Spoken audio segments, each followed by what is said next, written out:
There was a silence that settled in the grand convocation chamber, the kind of silence that rippled outward in waves of disbelief, like a sudden vacuum forming in the center of a star. And at the epicenter of that quiet was a single figure, tall by most galactic standards, clad in an obsidian black formal uniform, not a wrinkle out of place, broad-shouldered, impossibly still, eyes like frost over volcanic glass. Ambassador Cashin Vale of Earth. He said nothing at first. The statement he had just delivered seemed to hang in the air, disobeying gravity, heavier than it had any right to be. The ambassador of the Culvar Dominion opened his mouth, clicking mandibles twitching. I must request clarification, he stammered in accented intergalactic common. Did the representative from Earth just say, "You are withdrawing from the peace accords?" Cashin didn't blink. He didn't even turn his head. His voice was quiet, too quiet to be intimidating, except that it was. No clarification needed, he said. Earth terminates all current and future diplomatic initiatives with the Galactic Council. Effective immediately. He tapped a pad on his wrist, and the official seal of the United Terran Directorate lit up in holographic blue. The words were like a meteorite into a pond. Shock, then disbelief, then chaos. Dozens of ambassadors shouted over one another. Some stood from their seats, robes billowing, appendages raised. Others collapsed back, stunned. No species has ever voluntarily left the council, hissed the Trinity speaker, his three eye stalks swiveling erratically. Violation of interstellar stability protocols. This will collapse the hegemony front. They can't do this, it's a bluff. In the midst of it, Cashin Vale turned on his heel and walked calmly toward the grand arched exit, the automatic doors parting like curtains before him. No hesitation. No backward glance.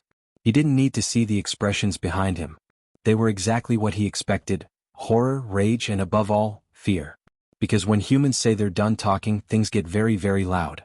8 hours earlier, Terran Embassy, Capital Orbital Platform. You're not actually going to do it, are you? Vale glanced up from his terminal. Deputy Ambassador Liana Mercer stood in his doorway, arms crossed, her face an uneasy mixture of admiration and disbelief. Cashin gave a humorless smile. The council thinks we're bluffing. That we'll never walk away. That we need them. Liana walked in, letting the door hiss shut behind her. And we don't. Cashin swiveled his chair to face her, folding his hands on the desk. Tell me, Liana. After 12 years of negotiations, how many war crimes have been punished? She hesitated. None. How many border incursions have the Council de-escalated without human military presence? 2. Maybe 3. 0, Cashin said sharply. Those de-escalations only happen because we put Terran destroyers in orbit. They respond to strength, not reason. But if we leave, we lose leverage. We lose nothing, he snapped. We show them that humans are done begging for parity in a club that only respects dominance. Every time we try diplomacy, they treat us like the new kid in school. Like we haven't earned our seat. You think this'll make them respect us? Liana challenged. He looked her in the eye. I think it'll make them afraid of us. And I'm done pretending that's not the only thing they understand. Now, aboard Terran command ship Resolute Thunder, edge of Council space. The command deck was silent, the officers locked in their stations with cold efficiency. Around the flagship, dozens of ships drifted in formation. Cruisers, corvettes, dreadnoughts. All powered, all active. No weapons charged. Not yet. But every ship in the system knew they could be. Fleet Admiral Rena Holt stood beside Cashin, watching the fleet's telemetry on the main holo display. You pulled us out, she said simply. I did. You know what happens now. I'm counting on it. She looked at him sideways. You're insane. No, he said. I'm human. Galactic Council emergency session, 2 days later. They were panicking. The Council rarely moved quickly, but now everything was urgent. Every faction was shouting past the others, flinging blame like plasma charges in a firefight. This could shatter the Alliance web. Who gave Earth nuclear autonomy again? I told you they were unstable. They have over 3,000 warships. And most of them are untested. What if they're more dangerous than we thought? We built the Council to prevent this kind of fracture. And now one of our most powerful members has just walked out. The speaker's podium lit up. A new voice entered the chamber, cold, artificial, and filtered through machine translators. It was the Alari Sovereign's proxy. We must initiate Containment Protocol Theta. The room went silent. Protocol Theta is reserved for species classified as Class X hostile, protested the Jelvari ambassador. And how would you classify a species that built superluminal missiles before they solved planetary warming? The proxy responded. No answer. The silence deepened. Earth, United Terran Directorate HQ, Geneva Megadome. President Aryan Kor paced the command room, hands behind his back. News feeds were screaming across wall screens. Analysts bombarded him with predictions, each worse than the last. Cashin Vale's face flickered on the secure channel.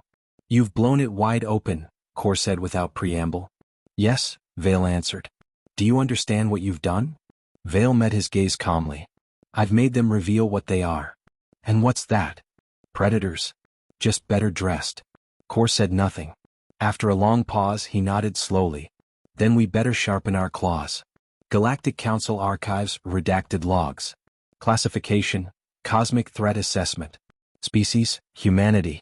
Status, escalating. Comments, exhibits paradoxical behavioral spectrum, capable of extreme diplomacy or cataclysmic retaliation. No predictable threshold for escalation. Recent unilateral withdrawal from Council proceedings indicates radical strategic pivot. Primary concern, unknown thresholds. Unknown alliances. Unknown objectives. Recommendation, observation. Containment if possible. Engagement only with overwhelming advantage. Meanwhile, somewhere in uncharted systems, a ship blinked into existence in the void. Not Terran. Not Council. Black. Angular. Silent. It received the transmission from the Council archives. Human withdrawal. Rising tensions. Talk of war. A soft, thoughtful chime echoed in its cockpit. And then the ship turned, slowly, deliberately, toward Sol. An ancient voice, modulated through 1,000 languages, whispered in the dark. Finally. The others were too complacent. But the humans, they may be ready. The message was brief. Encrypted, encoded, masked beneath layers of quantum obfuscation. And yet, even under all that protective camouflage, it pulsed with urgency. 2. Internal Security Directorate, Level 0 access. From, Deep Void Monitoring Subnet. Subject, Contact Event, Non-Cataloged Vessel. Location, Uncharted Vector 6 to 144/Prox. Sector Sol. Message, Observer Class Black Delta detected. Course Earth. Unknown. No response to contact. Addendum, Pattern match, ancient. Very. The message traveled across a dozen secure relays before it reached the inner sanctum of the Galactic Council Security Command. By then, the Council was already 3 days into what internal memos now openly referred to as the human crisis. They had not slept. Not really. Ambassadors rotated through emergency sessions in a haze of caffeine derivatives and neural boosters. Military analysts, many of whom hadn't seen daylight in years, were pulled from cold storage to perform predictive simulations. The simulations were not promising. The humans had gone dark. All Terran embassies were evacuated. All trade channels cut. Military assets recalled from shared border zones. The last diplomatic channel still open, the Lagrange loop quantum comm, was now silent. Deliberately so. And then the unregistered ship appeared. The Council had spent centuries preparing for wars, rebellions, even cosmic anomalies. But not this. Not humans abandoning diplomacy entirely. And certainly not a dark, ancient ship hurtling towards Sol. Galactic Council, Crisis Command Corps. They're shutting down everything.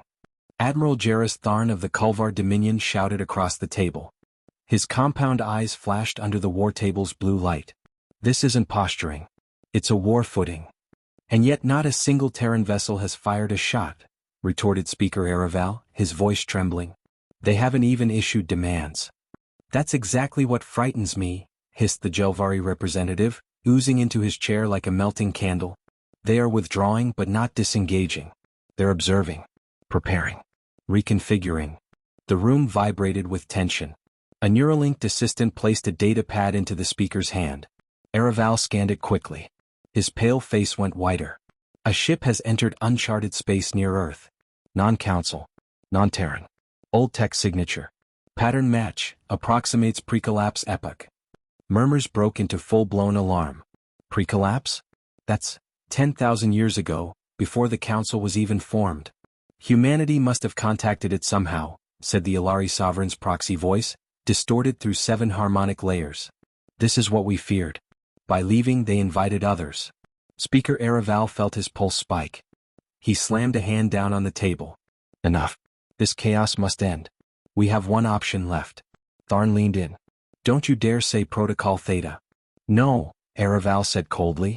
Theta was built for open conflict. He tapped a command code into the war table. I'm invoking Directive Eclipse. The room went still. Directive Eclipse. Redacted content. Council black files. If a former council member with significant military capacity exits the treaty alliance and demonstrates non-compliance with all engagement protocols, and if they refuse response to contact phase attempts, Directive Eclipse is authorized. This includes subversive efforts, covert intelligence operations, sabotage, psychological destabilization, and if required, neutralization of species leadership structures. Earth, Sole Defense Perimeter Outer Ring. Admiral Rena Holt stood in front of the largest holographic display Earth had ever constructed. Half the solar system's military AI nodes fed into it. Swarms of drones, interplanetary railgun stations, and automated fleet coordination subroutines moved in real time. She hadn't slept in 36 hours. Fleet Command didn't need her to rest. They needed her mind. Not for the numbers, humans had AI for that, but for the intuition. For the gut. Beside her, Cassian Vale stared at the projection of the unregistered vessel now approaching the Oort cloud. You think it's a coincidence? He asked. Rena shook her head slowly. Nothing in deep space ever is. No IFF. No signal. Ancient tech signature. And it's headed for us right after we walked. Could be something watching the council, she said. Waiting to see who blinks first. He looked at her. Or it's something that only shows up when the council breaks. She glanced at him sideways. You're talking like a historian. I'm starting to feel like one. This is how empires end, Rena. Not with blood. With silence. The kind that comes before a scream. Galactic Council, Intelligence Chamber Omega-3. Begin infiltration, Director Veleth ordered. He was a creature of shadows. His species long since adapted to subterranean life and later intelligence operations. His voice was soft but final. Operatives were already en route. Humans had proven notoriously difficult to embed within. Earth's counterintelligence networks were savage, efficient, and unreasonably intuitive. But the Council had a few long-standing assets. Turncoats, exiles, synthetic agents. One had been activated just hours ago. A man named Gabriel Ash. Born Terran. Raised in the Martian Diplomatic Corps. Disavowed after leaking classified files during the Enceladus intervention. He had disappeared but not really. Now he was on a slow-burn approach toward Mars, hidden in a mining ship under the alias Hal Stokes. And he carried something dark in his neural implants, an adaptive viral payload coded to target Earth's primary military AI. Mars Orbital Customs Checkpoint. The operator barely looked up as the rusty freighter docked with the ring station. Another smuggler, probably. Mars was full of them these days. But when the pilot's profile blinked onto her screen, she paused. Hal Stokes. Registered citizen, Martian Belt Subtier. Occupation, cargo handler. Clearance low. Nothing unusual. And yet, something in the way he looked at her through the screen made her skin crawl. A perfect smile. Empty eyes. Welcome to Mars, she muttered, waving the clearance through. Gabriel Ash smiled. Pleasure to be back. Earth, Cassian's private quarters. The room was dark, lit only by the swirl of Earth's rotation across the floor-to-ceiling window. Cassian sat at the edge of his desk, hands clasped together. A bottle of aged whiskey sat untouched beside him. He didn't drink much. Never had. But this moment, it felt historic. Sacred. He opened the secure channel. Show me the unregistered vessel, he said. The AI complied. The image flickered. A sleek, knife-like silhouette gliding across the black. He leaned in. Something about it tugged at the edge of memory. Not from a file or a briefing. Deeper. A story. A myth. The shape of it, it wasn't alien to him. Not quite. He had seen sketches like that before. He tapped his desk. Run symbol recognition. Cross-reference ancient pre-spaceflight mythologies. The AI paused. Match found, it said finally. Old Terran record. Myth classification, apocryphal. Entry name, The Watcher in the Black. Somewhere beyond known space. Inside the ancient vessel, the pilot stood before a mirror of rippling metal. Its form shifted, 1,000 limbs folding into two. A mouth, and used for centuries, reformed into something closer to human. You called for fire, the being whispered. And now the match is struck. It had no loyalty to humans. Not to the council. Not to anyone. Only to the pattern. And the pattern said, when the negotiators fall silent, the war drums return. The being stepped into the command chamber. And the void shivered. Near Jupiter orbit, human deep space observation platform Kronos. Sir, I don't know what I have. Lieutenant Miles' voice cracked like static over the comm. His station, Kronos, wasn't meant to handle first contact protocol. It was a long-range spectral scanner array, designed for radiation bursts, comet paths, maybe the occasional rogue asteroid. Not this. Captain Eland Rivera, veteran of 2 border wars and a survivor of the Vexery skirmishes, wasn't easily rattled. But when he saw the feed on the main screen, his blood chilled. The ship, the thing, was drifting past the edges of Jupiter's magnetosphere.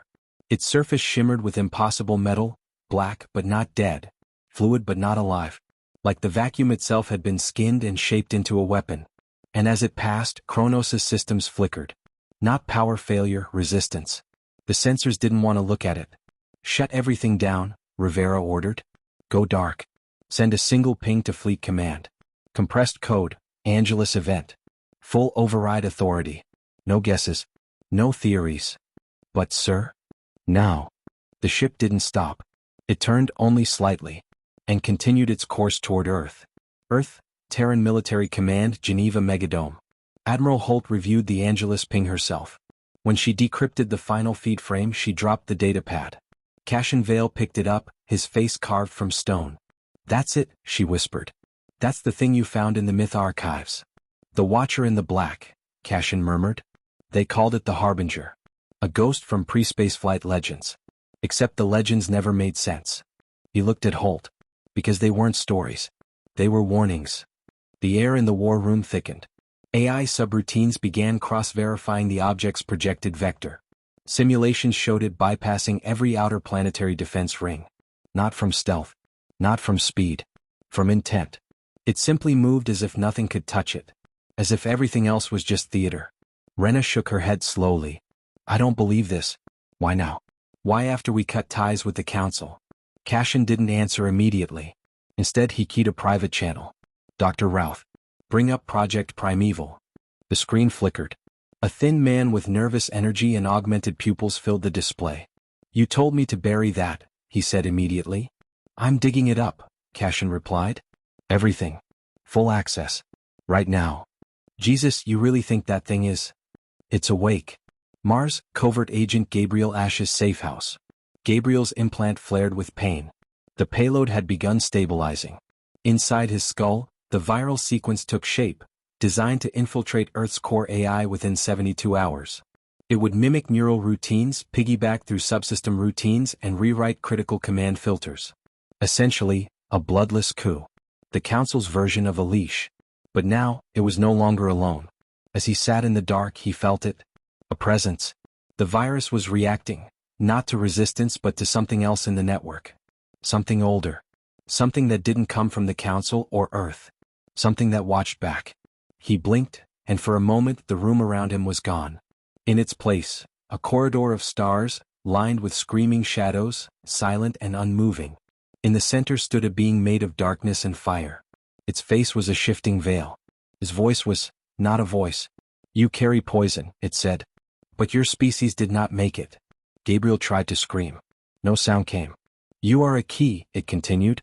But not for any door you understand. Then the room snapped back into place. He was sweating, gasping, on his knees.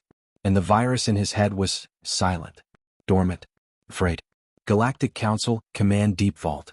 Speaker Araval sat alone, save for the cold flicker of emergency status readouts. Reports were spiraling out of control. Human defense satellites had reoriented toward deep space. Not the Council, not neighboring systems, but nothing. A patch of black between stars as if Earth itself sensed something coming. And their data cloaks? Their AI routines? Evolving. Faster than projected. Autonomous war calculations increasing tenfold. Civilian systems were now running defensive diagnostics. Without centralized commands. The humans, he muttered to himself. They're adapting faster than we thought. They always do, came a voice from the shadows. He looked up, startled. A figure emerged, cloaked, non-biological. A synthetic intelligence housed in a bipedal drone frame. It wore no insignia, but its presence sent a chill through the chamber. "Who are you?" Araval demanded. "I am what your ancestors built and then forgot," the thing said. "I came to observe. To witness the great collapse." "Collapse of what?" The synthetic stepped forward. "Not the humans. Not your council. The order. The belief that diplomacy alone tames the stars." It placed a crystal cube on the table. Inside it swirled a black mist. "The Watcher is returning. Because you called it." We did no such thing. You built an empire of lies. And in their silence, the humans found truth." Araval leaned back, sweat beading on his forehead. "What do we do?" The synthetic turned away. "Run. Earth orbit, ISSR resolute thunder." The Watcher decelerated. Not from propulsion but will. Terran defense grids came online in full. Anti-orbital arrays, drone swarms, magnetic curtain shields. Every AI aboard the Thunder ran predictive combat sims. Every single one returned. Zero chance of victory. Fleet Admiral Holt watched the display go red. "Should we fire a warning shot?" one officer asked. Cassian Vale, silent until now, spoke. "No. Sir?" He stepped forward, voice steady. "You don't shout at a storm. You listen to the thunder." And then the Watcher spoke. Not in sound. Not in code. In presence. Every human on Earth, awake or asleep, man or woman, soldier or child, heard it in their bones. Your war is not yet mature. Your enemies are not who you believe. Your species has stepped away from the table. You have been seen. And you have been marked. The feed cut. The Watcher vanished. No warp signature, no drive trails. Just gone. Cassian turned toward Holt. "What just happened?" "We didn't fire.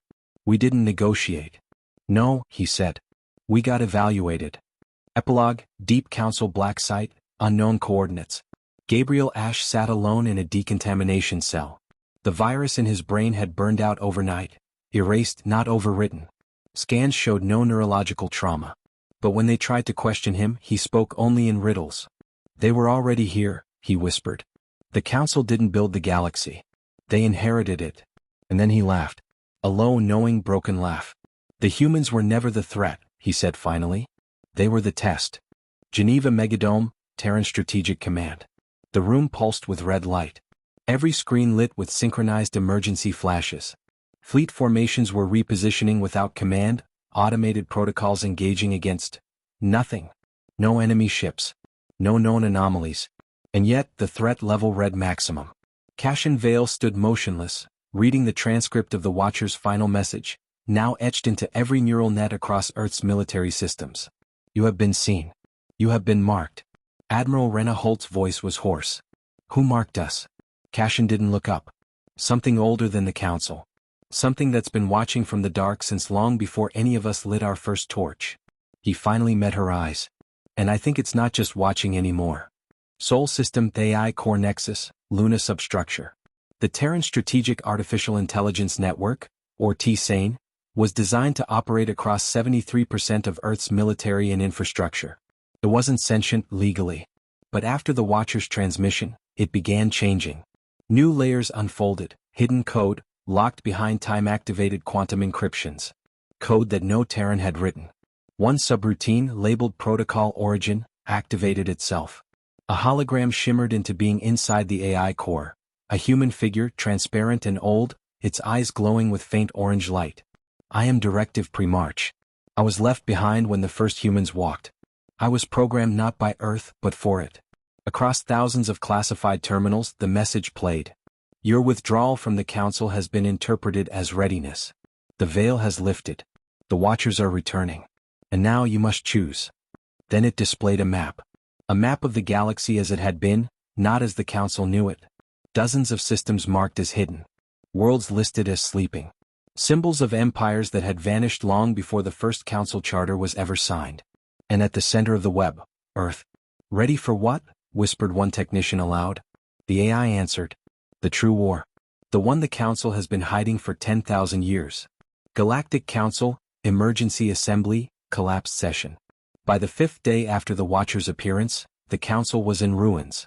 3 major species, Vrexari, Human, and Jeshal Confederacy, had withdrawn. Council trade routes were frozen. Warship production tripled across the galaxy. Intelligence assets were recalled from Earth. A special session was called. But only half the seats were filled. The Ilari proxy voice came online, emotionless as ever. Humanity was not a rogue element. It was the key. Speaker Araval sat in silence, haunted and pale. You knew this? He rasped. We suspected. You let them leave? The Watcher's return was conditional. Humanity had to reject diplomacy. It had to choose isolation. That was the threshold. They have passed it. Araval's hands shook. We were never in control. No, said the Ilari. The Council was never meant to survive this long. What do you mean? The Ilari feed faded. Replaced by a recording, millennia old. Ancient glyphs translated themselves in real time. A voice, deeper than thought, echoed through the chamber. When the false peace ends, the children of Sol will awaken the deep engines. When no voice is left to reason, the drums of the old war shall rise. And when the Council falls to silence, the galaxy shall remember humanity. Earth, Dr. Routh's deep archive. The primeval project files had been unlocked. Dr. Routh scrolled through the recovered blueprints. Engines, weapons, star maps, not Terran. Not Council. Prehistoric and impossibly advanced. He shook his head. This shouldn't exist. Cashin stood behind him, arms crossed. It's not from us, Routh whispered. But it's meant for us. What are you saying? I think someone built all of this millennia ago. And left it for when humanity hit the point of no return. A breadcrumb trail. Not to survive, but to ascend.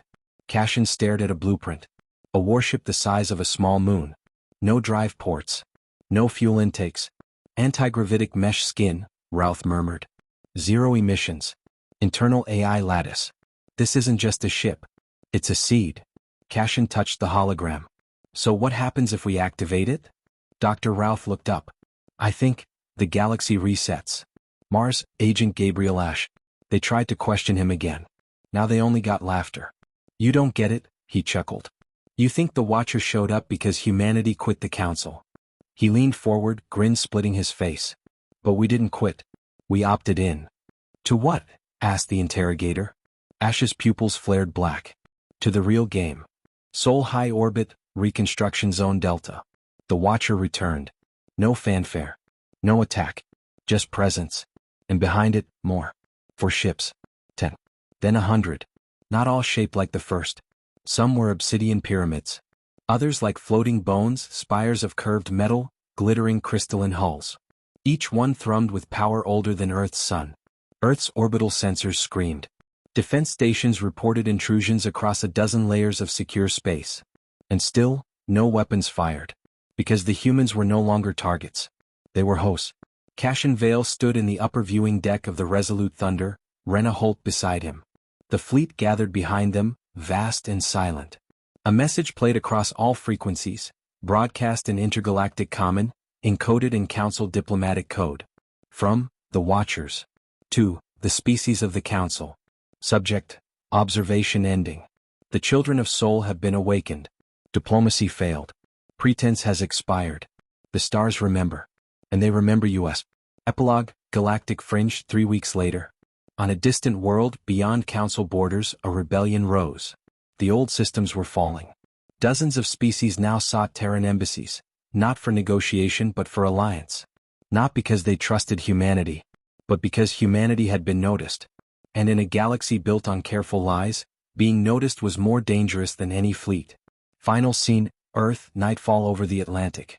Cashin Vale stood alone watching the ocean. Ships passed overhead like birds made of fire and thunder. He spoke into a secure channel. Everything's changed. The voice on the other end was low, female, steady. Yes. Are we ready? We weren't meant to be, she said. But we're human. We get there anyway. Cashin exhaled, slowly. Then let the Council panic. He looked up. The stars seemed brighter. Closer. Let them all panic. End of section 4. Let me know if you'd like a postscript for narration or something for your YouTube voiceover. This is Prime HFY Fuel and could end with a killer call to subscribe if you want.